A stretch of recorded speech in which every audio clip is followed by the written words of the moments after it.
The Ceedee saga continues as no deal gets reached and Ceedee Lamb becomes the bad guy for saying no.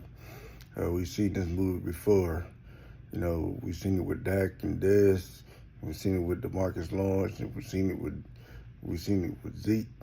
Anytime a player is under contract negotiations, and they get offered a lot of money and they say no, they become the bad guy. Every time they say no to a large amount of money, and suddenly there's two sides of the coin. There are those that say they should play out the contract, and there are those that say, and there are those that's on the player side.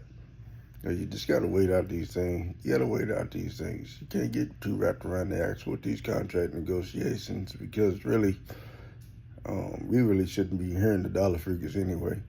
There's really no advantage to the player that the dollar figures are even public knowledge. The only reason they really get leaked, in my mind, is that it sways public opinion against the player, that makes the player look greedy or selfish for turning down the deal.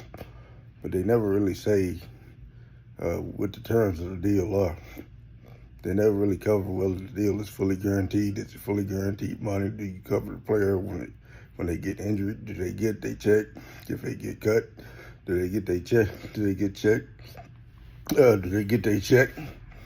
In the event that you can't cover them under the salary cap, what are the stipulations of the deal?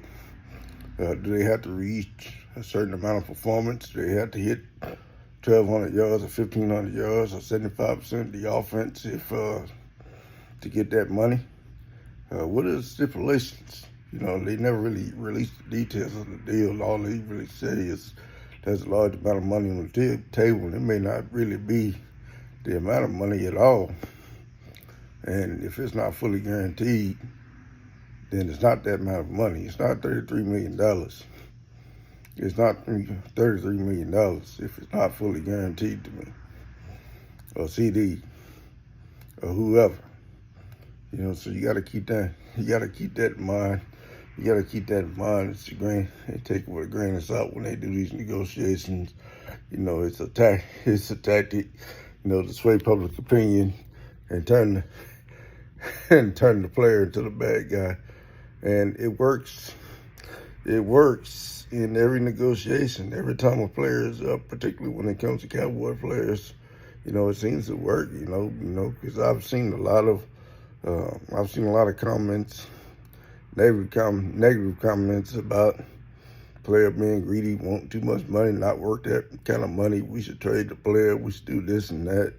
You just kind of got to weigh these things out, because we really don't know the ins and outs of these deals and what they're actually really trying to do. We don't have the bells. We don't have the bells and whistles. And so until we do, the best thing we can do is stay out of it and wait until the deal gets done. This is Cowboys Broad. I'm out.